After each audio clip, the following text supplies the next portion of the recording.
Ильич, все-таки вся ваша юность шахматная все-таки как-то в сознании людей, шахматных любителей, связана с фамилией Фурман.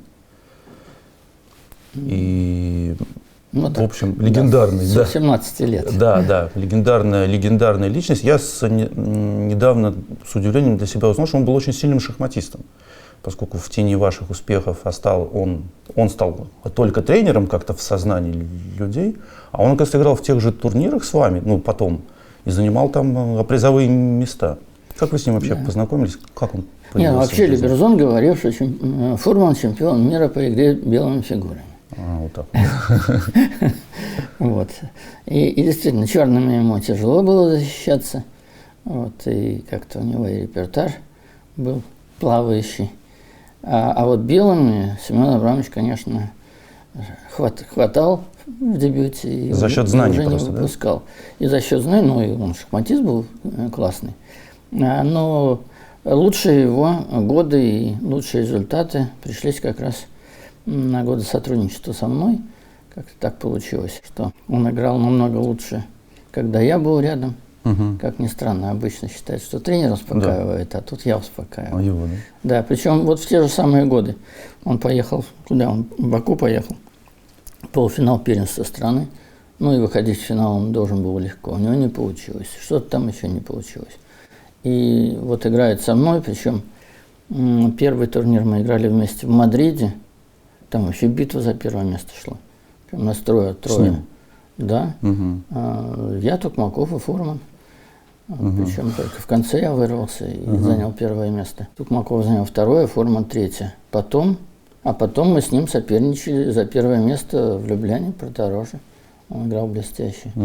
А если ехал без меня, то играл посредственно. Поляница с Друй, где-то он играл там. Он любил это место. И у него ничего не получалось. То есть ему нужен был комфорт душевный, видимо, который я ему где-то обеспечивал. Но ему спокойно было со мной, потому что он вообще по жизни был очень такой человек, неспособный что-то сделать. Вот, и как-то наше сотрудничество отразилось на мне, потому что, поскольку Фурман ничего сделать не мог, то всеми вопросами занимался я, как ни странно. Начиная с 18 лет я организовывал наши сборы, я договаривался, где мы будем тренироваться, вот, я договаривался с возможным составом участников, кто работал бы с нами. Вот это все делал я. Но это мне, кстати, помогло очень серьезно, когда Фурмана не стало, то мне же нужно было там, его не стало в начале марта, а матч с Кочным на первенство мира в июле месяце. Мне нужно было сколотить команду, потому что я-то вообще считал, что шахматная часть как бы закрыта Фурманом. Вот, а тут мне нужно было команду взять и взять руководство на себя и отработать вопросы, которые необходимо решать.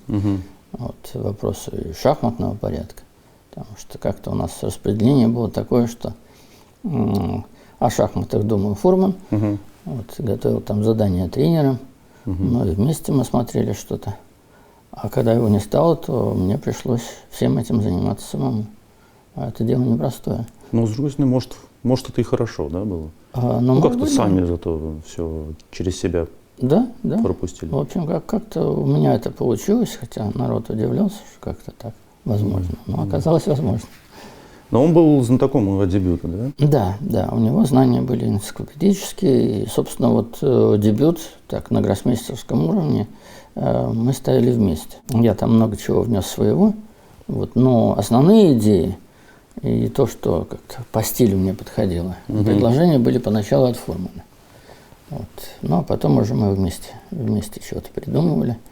Вот. Но главное, что мы достаточно много времени проводили, и получился тандем совершенно потрясающий. Ну, это фактически мой второй отец, так я могу сказать. В шахматах-то точно. Ну да. В шахматах, может, и первый тогда получается. Ну, в шахматах первый, да. Вот что. Ну, так что отец в шахматах это Фурман. Как-то все получалось, хотя были срывы. Но Семен Абрамович, он же очень тяжело болел, еще задолго до встречи со мной. Поэтому, когда мы познакомились, то он выглядел старше своих лет. Вот у него там тяжелая онкологическая операция была. Вот, ему сказали, что Обычно, к сожалению, люди после таких операций в течение 5 лет уходят, а если 5 лет ничего не вернется, то тогда нормально. И вот я помню, когда мы с ним познакомились, то он таблетки пил, и режим соблюдал, и не выпивал, а через 5 лет он пошел в разнос. Красиво. Вот. Но он прожил, сколько он умер, вот в 1978 году в марте, а операцию сделали, по-моему, в 1965, если мне память не изменяет. То есть вместо 5 лет он прожил 13. Причем он спровоцировал болезнь. У нас был сбор в Кисловодске, там замечательные условия, какой-то у нас дом-вилла была, вот, и на несчастье там были нарзановые ванны. Вот, и Фурману это страшно понравилось, он каждый день принимал ванны. Я думаю, что нарзан вот спровоцировал рецидив болезни, потому что он из Кисловодска поехал на матч Спасского с Кричным в Белград. Вот. Очень не хотел ехать. Но так спланировали, и у нас не было замены, а надо было посмотреть, что там происходит, иметь очевидца событий. Вот. И все-таки в последний момент он сказал, ну ладно, я полечу. И прилетел, и, в общем, он считал, что что-то он там не то съел. А на самом деле у него уже пошел рецидив, онкология. И вот последний раз я его видел перед отъездом в Бугойно в 1978 году. Он в больнице лежал. Ну, кстати, он не произвел впечатление смертельно больного человека. Это и знаменитая фотография, а вот кого-то Донского, что Донского, по-моему, со мной не было. Но вот когда он лежит в палате, в постели, и закурил, и у него как будто макушка курит. Знаменитая фотография. Да, это вот последняя встреча с Фурманом. Я улетел в Бугойно, причем врачи мне не говорили, что может наступить такое окончание жизни. Вот, и я получил вот известие. Собственно, почему я не доиграл турнир, блиц-турнир Бугойно. Я там блестяще играл и выиграл его в мертвую. У меня, по-моему, отрыв был после первого круга, очка, наверное, на 2 от второго. Ну, и я там вообще бушевал. Вот, и пришло сообщение, что Фурман ушел. Вот, я бросил турнир, поехал на похороны. Ну вот, и успел на похороны. Но из Бугойна добираться тяжело было. На машине до Белграда, Белград, Москва. И он не чувствовал, он говорил, что ну вот сейчас с тобой поехать не смогу. Но правда он говорил, что может быть и на матч я не смогу поехать, но мы поработаем, подготовимся. То есть вот все так было. Достаточно оптимистично. А вы когда с ним познакомились, вы жили в Туле, да? Или уже? Да, нет, я в Туле жил. В Туле жили? В Туле, да. А когда семья переехала в Тулу? А семья в 1965 году. Мы такие жертвы реформ, непродуманных реформ Хрущева. Это безумное совершенно было решение Хрущева. Он разогнал министерство, сделал совнархозы. Но это вообще первый путь к развалу страны. Региональное хозяйствование, хозрасчет региональный. Вот. Ну и когда Хрущева сняли, то абсолютно правильно Брежнев и Косыгин тут же воссоздали министерство. Вот. А отец у меня работал главным инженером Южного Уральского совнархоза. Ну, коли совнархозы разобрали, то поначалу его вернули на завод, но место главного инженера было занято, и он несколько месяцев занимался кадрами. Абсолютно не его. Ну, профессиональный инженер, причем. Да, и вот он поехал к министру. Ну, министр его принял как высокого специалиста, и он сказал, что куда угодно, но только по своей специальности. Не хочу больше заниматься кадрами. Вот. И тогда ему предложили, ну ничего хорошего же не предлагали, предложили убитое производство. Мы могли оказаться в Бийске, в Алтайском крае, в Пензе, но выбрали Тулу. Но Тула самое убитое было производство, потому что сняли все руководство завода за невыполнение плана, за провал всех показателей. И вот тогда заменили главного инженера, заменили директора и, по-моему, начальника производства. 3 главных руководителей завода сняли, да, освободили. Ну и, а выбрали, почему выбрали? Потому что сестра должна была поступать в институт, а Тула, в общем-то, не очень известно было, но Тула студенческий город, там сильный, особенно политехнический, сильный вуз. Вот, куда она и поступила. Ну и так я уже начал выступать в союзных соревнованиях. Ну, решили, что поближе к Москве меньше путешествий на соревнования. Да. Так что вот, переехали в Тулу. Ну, как тяжело. Тяжело поначалу мы привыкали, потому что совсем другие люди, совсем другие отношения Тулы и Южный Урал. Вот. Разница дикая совершенно. Да? Да, совершенно. Ну, у нас вообще на Южном Урале двери в квартиры закрывались только когда в мае заезжали цыгане. Вот. А так, если и закрывали, то оставляли там под половиком ключи в квартиру. Ну, где-то. Хотя город большой. А в Туле вообще я впервые увидел, как люди, там, скажем, позвонил в дверь, и даже если они понимают, что это не бандиты, то все равно открывали и дверь на цепочке держали. И говорили через цепочку. Такое первое яркое впечатление после Урала. Шок такой. Да. Отношения, да, были другие между людьми? Отношения другие, но потом в тяжелых условиях климатических люди другие, потому что взаимовыручка, взаимопомощь, без этого не выживешь. Вот, как скажем, на Крайнем Севере. Если ты голосуешь, то любая машина остановится, потому что человек замерзнуть может. Да. А в центре уже не факт. Тем более сейчас. Даже если лежать будешь, не факт. Да. Но в Туле вы недолго прожили, получается, да? То есть... В Туле, ну, почему? Я закончил школу, 8, 9, 10 класс. 3 года. 3 года, да, 3 года. Вот, и поначалу у меня жуткие проблемы были с английским языком, потому что на Урале, ну, как и по всей России и по всему Советскому Союзу, обучение языку присутствовало, но у нас последний год уволился педагог, ну, и у нас 1 года не было английского языка. А в Туле я попал к преподавателю очень хорошему. Правда, мы ее не любили, она нас держала в напряжении, а я вообще не люблю, когда так, вот, когда спокойно преподают и больше усваиваешь. Она там вот you must be ready, вот, в любой момент, и кого-то спрашивают, он не ответил, и тут же она поднимает, а может, ты вообще прослушал, что он там спросил, какой вопрос задала. А если не ответил, сразу двойка или выговор. И поэтому нервные такие уроки шли. Это говорит человек, который сыграл 10 матчей на первенство мира, нервные уроки. Не, ну это не то, что не та атмосфера. Не та атмосфера, да.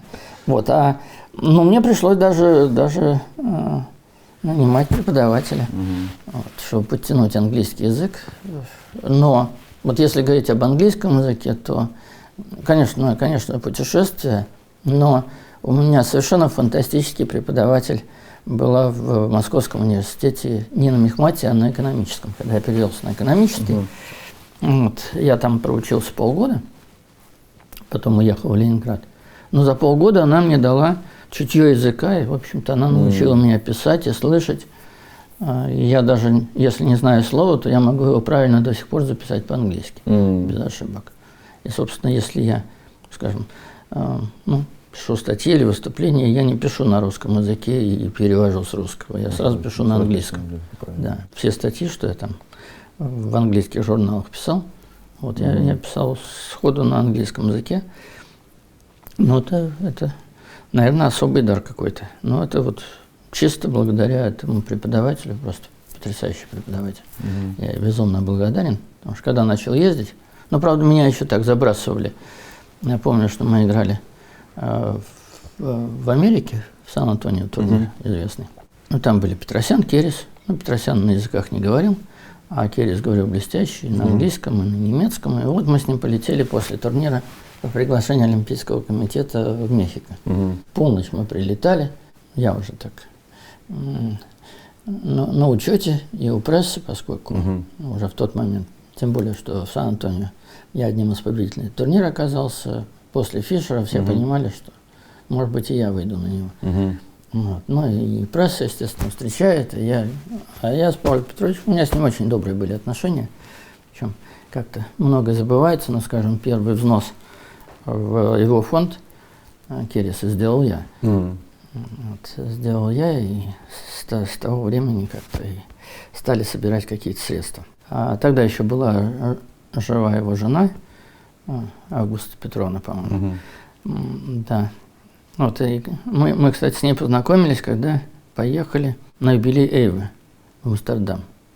Поскольку Керрис с Эйвой дружил в 1976 году, это практически сразу после смерти Керриса. Он умер весной 1976 года. Вот, а это в мае месяце. Вот, и она рассказывала, как я там дико обрабатывала таможню в Москве. Вот, вот, вообще все перевернули. Причем вот, я просто удивился, но может быть потому, что на тот момент кто-то уже Эстонию не любил. Вот, чего к ней было приставать, нормальный совершенно человек. Но она рассказывала с возмущением, что в общем, она как-то очень тяжело выезжала. Вот, но так получилось, что и Эйва, собственно, это имел в виду. И сразу, как только начали праздновать его юбилей, а народу собралось очень много, и под юбилей сделали турнир.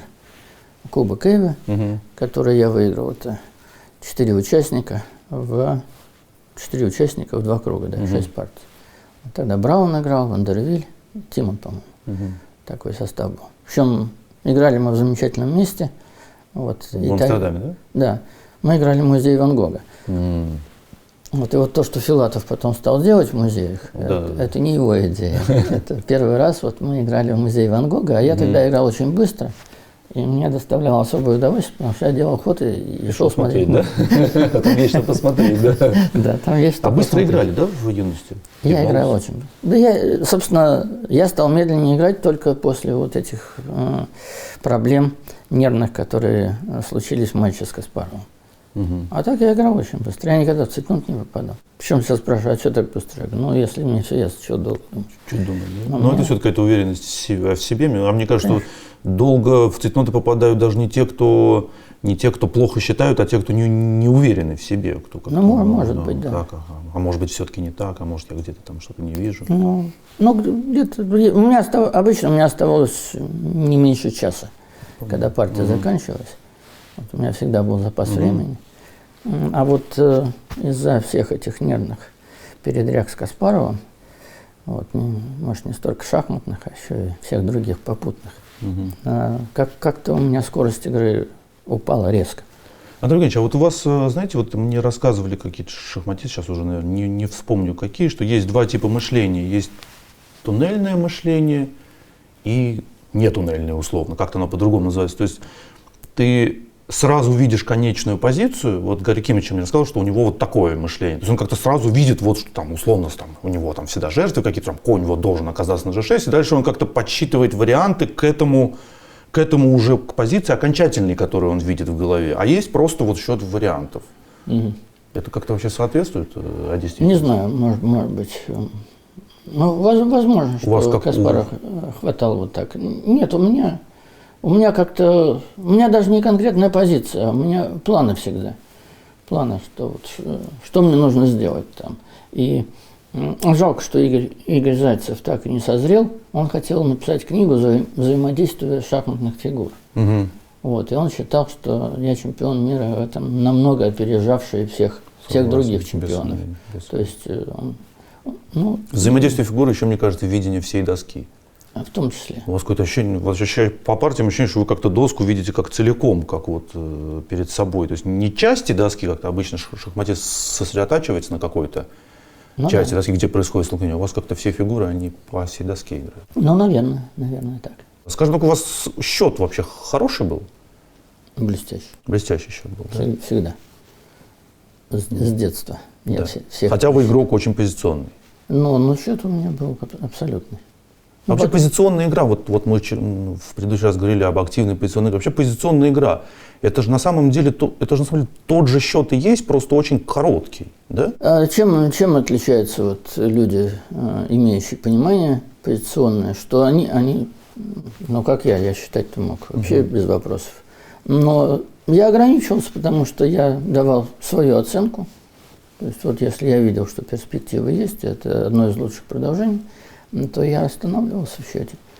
И, собственно, я думаю, что и сила шахматиста заключается не в том, что ты можешь посчитать там на 10-15 ходов вперед. Вот там всегда будут погрешности серьезные. А именно сила шахматиста в том, что ты можешь, посчитав, оценить правильно позицию, которая возникает. И поскольку в этом плане у меня проблем не было, то я особенно не затруднял себя длинными расчетами. Я видел Интересно. свои возможности. Вот такая позиция, да. Она меня устраивает. Ну вы шахматист, который искали лучший ход, вот, или шахматист, который искал, скажем так, наиболее оптимальное продолжение просто в данной ситуации. Ну вот есть такая теория, знаете, что вот поиск лучшего хода. Вот там Гельфанд мне рассказывал, что вот у него такая, ну в некотором смысле болезнь, так, искать лучший ход, вот, как в Советском Союзе учили. Нет, я не могу сказать, что я всегда лучший ход искал. Вот. Ну, вопрос целесообразности. То есть, если ты видишь хорошее предложение и понимаешь, что у тебя прекрасные перспективы, то в этот момент искать лучший ход, значит, ты можешь попасть в цейтнот, ты можешь упустить. Ну и в этом, кстати, трагедия шахмат, что по времени проиграв выигранную позицию, получаешь тот же ноль, как будто ты проиграл партию по-настоящему. Да, время – это трагедия в шахматах, это правда. Да. Ну, правда, сейчас, вот я этого не понимаю, как-то, вот при мне красота шахмат и оценка игры, они чего-то стоили. Сейчас вообще люди выиграл или проиграл. То есть у нас там было, причем на чемпионате Советского Союза, вроде выиграл, но при обсуждении, да что он там выиграл, зевнули ему. Или поймав какую-нибудь одноходовую ловушку, человек не увидел. Не считалось, Подумаешь, да. выиграл, да, это не считалось. А сейчас как-то, ну как, выиграл. А как выиграл? Да неважно, как выиграл. Очко получил, и хорошо. Это нехорошая черта времени, я считаю. Но вообще шахматы же невероятно изменились. Изменились, серьезно. Невероятно изменились. Не только, понятно, что они изменились за время вашей жизни, вашей карьеры. Это, наверное, сложно сравнить. Вы начинали еще играть, когда, ну, условно, за Смыслов еще играл. Ну, я с ним и играл. Да, Много партий. Смыслов. Ну, Ботвинник уже не играл, там, но Смыслов уже играл. Ты там 7-й чемпион мира. А заканчивали вы играть, и вы еще с Карлсоном играли в Блиц. Да. То есть это как бы пол шахматной истории, скажем так. Ну, если брать вот чемпионов мира, да. Конечно, шахматы изменились. Ну, то есть спортивная составляющая, конечно, вышла на первый план сейчас. Но это, кстати, мне кажется, не так давно произошло. Нет, уже значительно. Да? Значительно, да. То есть в эпоху чемпионства Каспарова уже это произошло? Да, конечно. То есть это в 90-е годы, да, уже? Нет, но я помню как раз вот отношение Бариева к инциденту Каспарова с Полгар в Линарисе. Да, когда он переходил, да. Когда переходил, да. Но Боря вообще перепугался и сказал, что он смотреть не пойдет, потому что там... Гельфанд. Да. А там я спросил, чего? Он говорит, ну потом же меня могут спросить. Ну, логично, да, не поспоришь, и спросят, более того. Вот. А Бареев, как раз мы завтракали. Вот. Там же обнаружили пленку неожиданно. Вот. И поначалу все говорили, и Каспаров набросился, и Интера, что вот Полгар за счет имени Каспарова хочет себя отпиарить, да, в мире. А в этот момент в Мадриде присутствовала группа документалистов. И они пошли просто кофе выпить.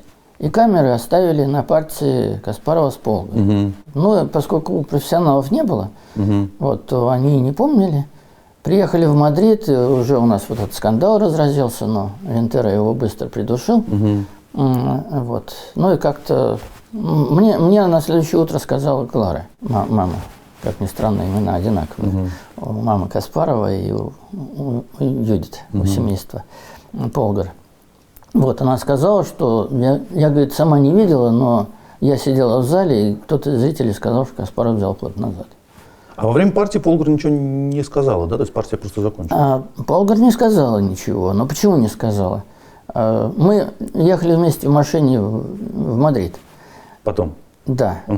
У нас рано утром была машина, и как раз им надо было, и я почему-то один ехал обычно с тренером, а тут я ехал один. Или, может быть, было несколько машин, и мы сели в одну. И вот я задал вопрос Юдит. Но сначала закончим, что получилось.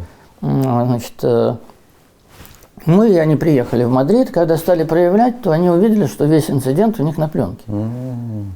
Не повезло. Да. Вот. И они, естественно, позвонили в Мадрид, что, то есть не Мадрид, в Линарес, что у них весь инцидент на пленке. Ну, Рентеро тут же объявил их вне закона. Вот, да, запретил вообще показывать эти кадры в официальных помещениях. Но они сняли просто какой-то номер в гостинице.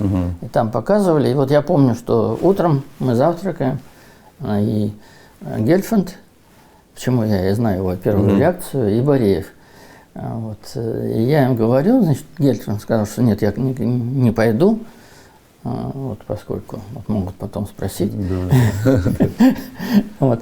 Такая интересная реакция. А Бореев говорит, так а что, и результат партии могут поменять?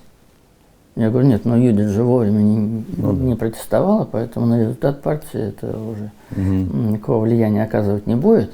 Говорит, ну если не будет, что тогда смотреть? Тоже верно. Женя практичный человек очень, да. А это какой год? Это 94-й. А, это раз тот, собственно, ваш Линарес, конечно, да? Конечно, то, что я. Да. Вот полочка, но там не полочка, там очко, которое. Потому что Каспаров делал ход, он проигрывал качество, форсированно.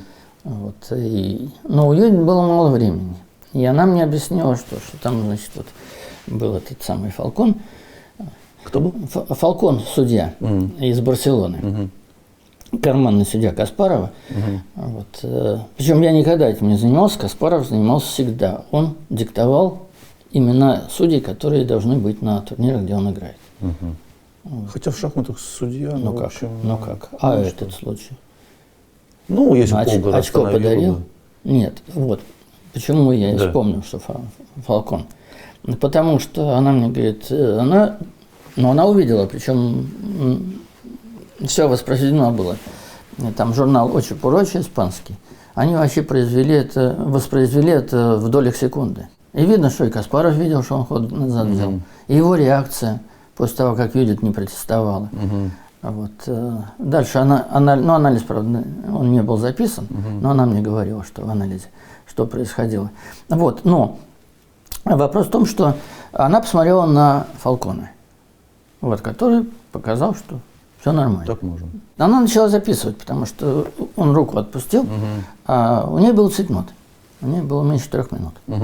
Вот, и она начала записывать ход. Вот, и вдруг Каспаров увидел, что он проигрывает качество. И он вот так вот, нельзя сказать, что он руку убрал. Нет, он руку не убрал. Да, он отпустил коня. Ну, все видно. Что да, отпустил и сразу взял. Да, сразу вот так, нервно схватил, начал им крутить.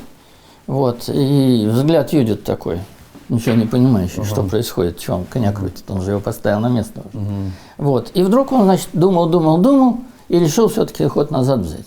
И поставил коня на правильное поле. Вот. Ну, и Юдит в растерянности начинает смотреть, оглядываться, смотрит на Фалкона, который стоит перед столиком и смотрит на стол. Вот. И она так вопросительно смотрит на него, а он показывает, что ничего не случилось. И она понимает, что если она протестует, то у нее просто протест не будет принят, и она еще получит 2 штрафных минуты. Что получилось, что она не протестовала. Да, после этого она посмотрела на Луиса Рентеро. Вот. А у Луиса была привычка, он не смотрел на доску, он смотрел на демонстрационную доску. Ну и, как обычно, он стоял полуспиной к доске, но ясно было, что он не видел этого. Потому что если бы он видел, то у него на лице бы это отразилось, поскольку все-таки он человек порядочный. Вот, в отличие от Фалькона.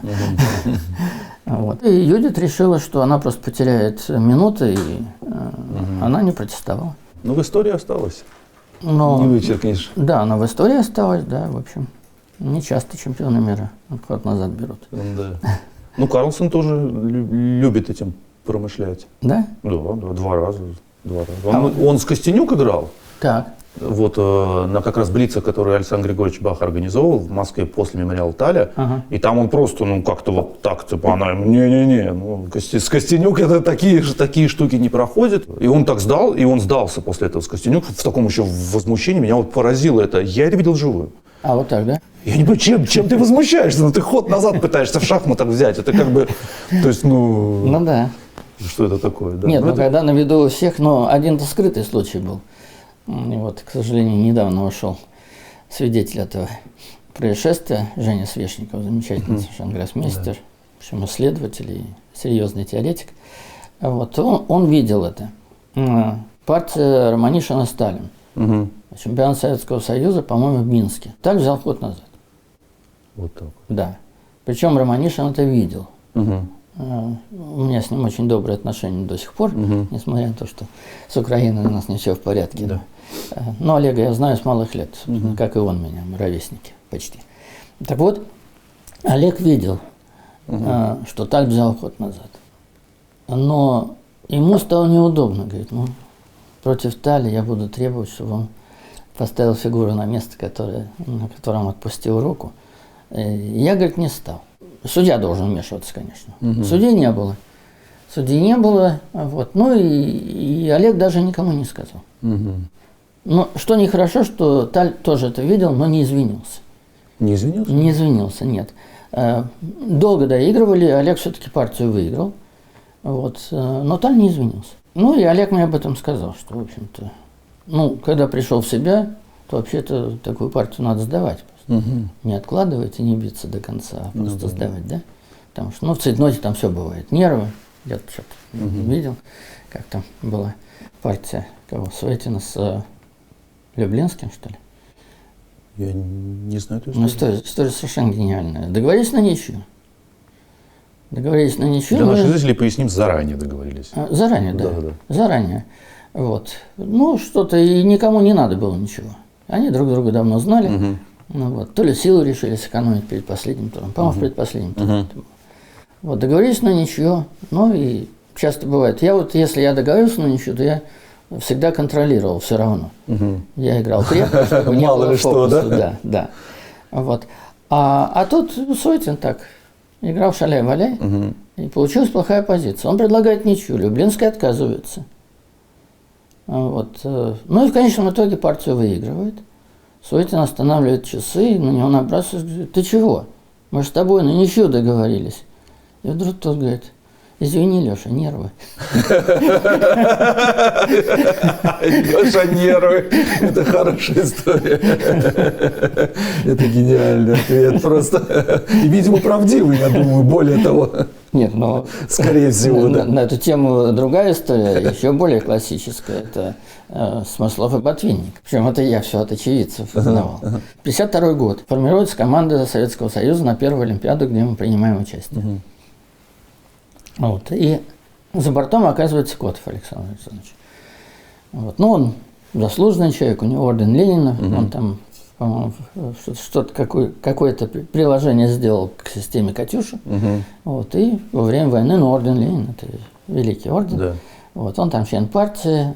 И дальше ему очень хочется поехать в Финляндию и быть в составе команды. И что придумывает Котов? Он придумывает, что вот, ну там как 4 основных и 2 запасных, такая формула была, что вроде никого из тех, кто попал в команду, он вытеснить не может. Вот, и он выбирает самую слабую точку, или, как сейчас принято говорить, слабое звено, чемпиона мира Ботвинника. Интересно. И пишет письмо в ЦК партии, что вот Ботвинник, став чемпионом мира, занимался научной деятельностью, защищал диссертацию или готовил диссертацию. Вот, еле-еле свел ничью матч с Бронштейном. Что правда. Да, и что его практические результаты не столь сильны, а на первой доске нам будет противостоять в первую очередь команда Соединенных Штатов Америки и чрезвычайно талантливый и один из лучших шахматистов в истории Самуэль Лишевский. Вот. И поскольку нет уверенности в том, что Ботвинник в форму войдет, надо было бы подумать о его реноме и позаботиться о реноме и просто не брать его в команду. То есть написал донос, если говорить, называя вещи своими именами. Ну, такой... В некотором смысле. Культурный донос. Культурный донос. Вот. Дальше в ЦК партии, насколько я знаю, решения принимать не стали, потому что они ничего в шахматах не понимали. Но все-таки Ботвинник, известны там письма времен войны, когда Ботвинник писал Сталину. Известно, да? Это? Нет. Известно, Ботвинник жил в Перми, в эвакуации. Вот, в какой-то момент он написал, что, в общем-то, у него ему подарило, то ли правительство подарило машину, то ли как-то у него, в общем, после Ноттингема, да. Да. В 1936 году. В 1936 году, да. Вот. И Ботвинник написал письмо Сталину, что вот образ жизни предполагает его передвижение, а передвигаться он не может, потому что у него нет бензина для машины. Угу. Что-то такое было, да. Вот. Да, да. И, опубликовано письмо Ботвинника с резолюцией Сталина. Выделить норму. Выделить норму. Да. Угу. Красиво. Вот. Ну и поскольку все-таки чемпион мира, и как-то Сталину побаивались, да. А вдруг Ботвинник Сталину напишет. Вот. Поэтому никто не решился принимать решение, и они все это отдали на откуп шахматистам. Угу. И устроили голосование на 4. Минус Ботвинник. Нет, 5. 5 оставшихся. Но Ботвинник не голосовал, естественно. Да. Угу. Значит, собрали каким-то образом. Ботвинник не знал, собрали 5 оставшихся, вот, и попросили проголосовать. Но поскольку у Ботвинника характер был плохой, то многие были рады, что, значит, можно без него поиграть. Но получилось 2-2, и последний Смыслов. Да. Последний Смыслов, и Смыслов проголосовал за то, чтобы Ботвинника в команде не было. Вот так вот согласись. Да. И дальше, значит, но Ботвинник все-таки узнал. Узнал, и говорят, что на Гоголевском 14. Говорят, что в интересном месте, но не знаю. Но Ботвинник обращается к Смыслову и говорит: Василий Васильевич, как же вы могли? Причем не объясняет, что, но понимают. Да. Уже Олимпиада закончилась, все. Как же вы могли? Вот. Смыслов посмотрел, говорит: Михаил Моисеевич, никогда не думал, что вы об этом узнаете. Тоже честный ответ. А через год они уже играли матч на первенстве мира. Через год они играли матч через 2. Что получилось, что вот где-то, причем Свешников не сказал сразу, но потом.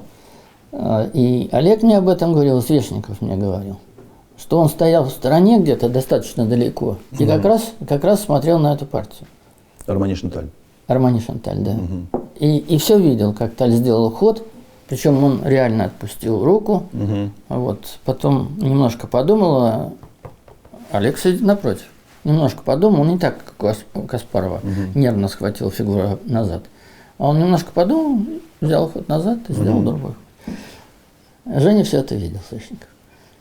Вообще, вот знаете, понятно, что это никак оправдать невозможно. В шахматах есть какие-то святые вещи, которые ты впитываешь с молоком шахматной матери.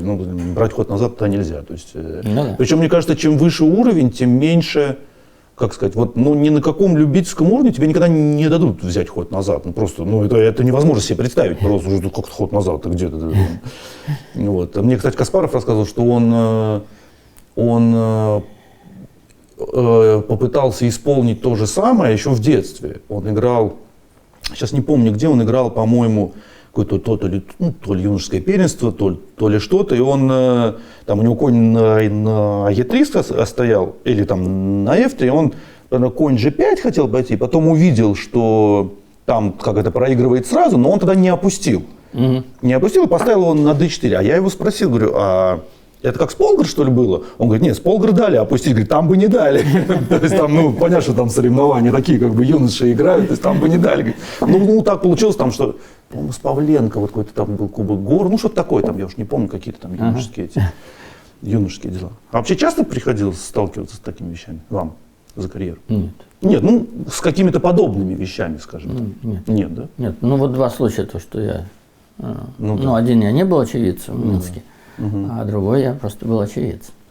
Я знаю только эти 2 случая, знаю случай с Карлсоном. Я-то больше, что, собственно, и так вот, если взять историю шахмат, которую мы как бы знаем из книг, журналов и фильмов, то есть больше такого нет. Я не знаю, да. Таких случаев больше не знаю. Я как-то в голове всегда это оправдываю какой-то безумной страстью к победе, которая охватывает шахматистов во время партии. Где-то я это, знаете, могу оправдать, не оправдать по жизни, естественно, это нарушение правил, это невозможно оправдать, но как-то я могу это понять, скажем так. Да, вот понять, это правильно сказать. Да, понять я могу, что когда, особенно, там Каспаров, условно, это же человек, который, он страстно как бы желает выиграть. партию. Нет, в тот момент он вообще был в расстройстве большом, потому что... У вас все хорошо было. Нет, так он, и я даже слышал, когда я очередную партию выигрывал, он в зале на сцене проходит, как везет, как везет. А там, кстати, мы недавно с Бореевым делали обзор, там потрясающе совершенно. Я напомню для тех, кто не в курсе, что это турнир же в Валинарисе 1994 года, где Анатолий Евгеньевич набрал 11 очков из 13. Это уникальный результат в истории шахмат, какой-то невероятный перформанс, показатель. Ну, в общем, это такого в шахматах не было. Да. Ни до, ни после. Но там действительно очень много партий, ну, везения в шахматах такого не существует, я считаю, это вообще полный как бы бред, что значит везет. Ну, соперник ошибся, что везет. Везет это когда 3 раза мяч от штанги в ворота попадает, а не туда. Это везет, а это немножко не то. Там все партии примерно по одному сценарию проходили, они как-то шли до контроля, и после и где-то в районе контроля человек сыпался. Нет, вот Ну, как раз, много таких что партий. касается везет, это как раз с Бореевым. То, Ну, что где он Бореев Вадим не проиграл, Ходзин, да, да. Вот это да. Ну да. Ну, человек просто просмотрел, и в принципе, это ничейная позиция, все. А все другое, я что-то не помню, что мне там особо везло. Нет, там не везло, там именно там не то, что вот какие-то, там мало именно было таких ваших стандартных побед, когда как-то перекатал, переиграл. Там была напряженная борьба, и люди просто борьбы не выдерживали. Подожди. Ну, одна из лучших партий вообще в истории с Топаловым. С Топаловым, да? Вы С считаете Топаловым. одной из лучших? Ну, конечно. Давайте посмотрим. А? Давайте Да. посмотрим. Да. Вы... Я ее открою? Да? Так, ну хорошо, значит, с Топаловым. Да. D4, конь F6, C4, C5. C5, конь F3, да? Да. Взял. Конь D4. E6. Так, G3. G3, да. Конь C6. Слон Слон G2, G2. Слон C5. Напал. конь Пошел. D3. Так, Назад. слон E7, да? Да, конь C3. Конь C3, 0, 0, 0, 0, D6. D6, да. Угу. Слон F4. Слон F4. Да. Под конь H5, да? Под конь H5. Под конь H5, но дело в Он том, пошел. что это самое, что тут проблемы-то возникли, что если я делаю какой-то спокойный ход, то он играет А6, мне на пешку D6 не напасть никак, и он заканчивает развитие, а у меня вот это все как-то неправильно стоит. Поэтому слон F4 с тем, чтобы конь B5 и загнать куда-то фигуры. А если А6, то тогда, наверное, что к выгоде белых я играю конь Е4 и размениваю коня F6 активного на коня C3, который мне немножко закрывает позицию. Ну и главное, пешка D6, на которую я должен нападать. Вот, конь H5, Да. Е3. Слона отдаете. Отдаю слона, да. Неожиданное решение. Неожиданное решение. Да. Вот. Ну, можно было, наверное, слон Е3 ходить, но тогда неприятно конь Е5. Вот, и если конь d2, то конь g4, и как-то мой слон тут нехорош. Ну, собственно, e3 это я и наметил. Конь бьет f4 и ef. И как-то вот получилась необычная пешечная структура, потому что две пешки c4 и f4 караулят центр черных. Там пешки d6, e6. Ну и у меня достаточно свободная игра. Все фигуры хорошие. Хотя у черных теоретически преимущество двух слонов. Но у меня все, игра простая. Ферзь d2, ладья c1, ладья d1, потом конь e4. Так, он играет, да, слон d7. Ферзь d2. Ферзь d2, Ферзь b8. ферзь b8. Это да. куда он намылился? Это ладья d8 он хочет пойти. Ладья d8, защитить на d6. Ладья fd1, да? Ладья fe1. f1, да. Да. f1. И g6. g6. Но вынуждает g6, потому что если играть ладья d8, то тогда f5 неприятно. Да, тут провисать будет. Ну, Да, как бы да, какие-то всё. начинают с этим. Нет, ну, этот размен белым абсолютно выгоден. Ну, а если слон возьмем, то d5, поле слабое. Поэтому g6 практически вынужден, а это очень важно. Так, ладья на f8. Да. H4. h4, да. Слон на d7. И кажется, что у черных позиция короля очень крепкая, но после h5 и размена этих пешек уже какая-то висящая. Да. Он А6 сыграл. А6 сыграл, да. Ну, это правильно вроде, да? Да, Так не да, давать, не давать правильно, конь да. b5, h5. H5, да. Сейчас это называется пешка альфа-зиру. А, вот так, да? Да, сейчас называется пешка, ну, вот альфа-зиру, когда появилась в 2017 году, у него очень много партий было, где она в любых позициях играла h4, h5, h6, и там уже как бы использовала эти слабости. Ага. Вот у нас сейчас Александр Грищук записал 8 видео возмущенно на тему того, что вот только по своим, он говорит, партиям, только по моим партиям, где он это за 20 лет до Альфа-Зиру там играл h4, h5, что это просто хороший план обычно. Ну, да. Вот, да. пожалуйста, пешка Альфа-Зиру. Да, Да. h5, b5. Ну, это B5. топаловский такой ход. Ну да, в общем, на Есть. остроту, и он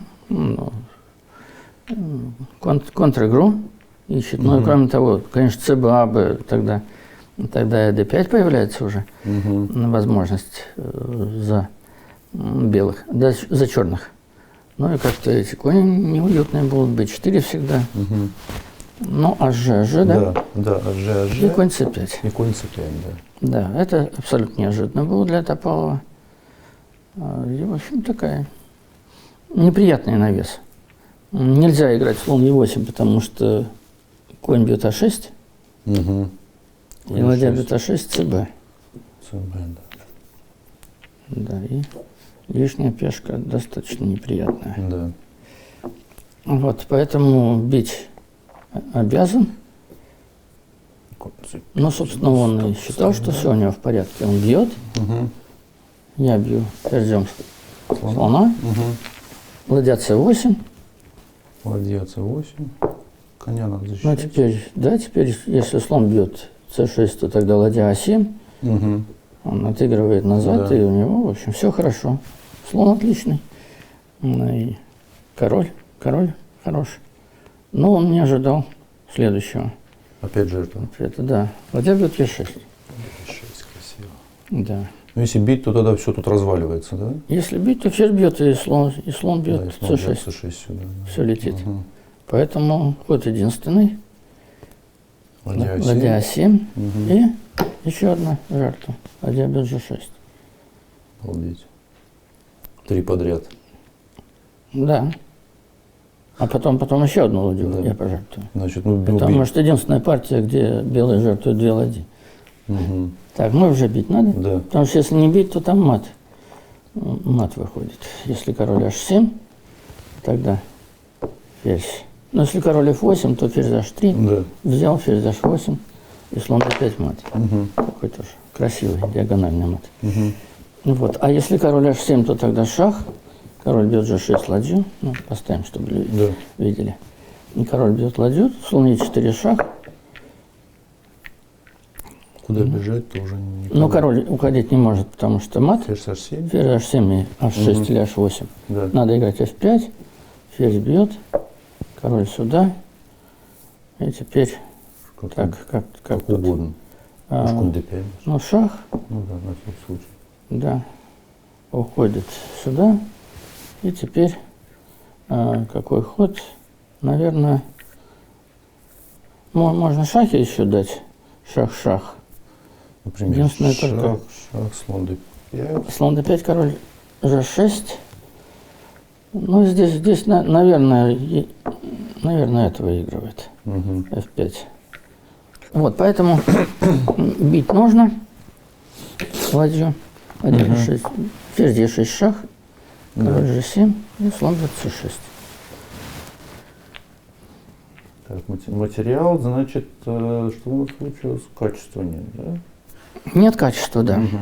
Ну, есть две пешки, и разноцветные слоны как раз здесь очень хороши. Угу.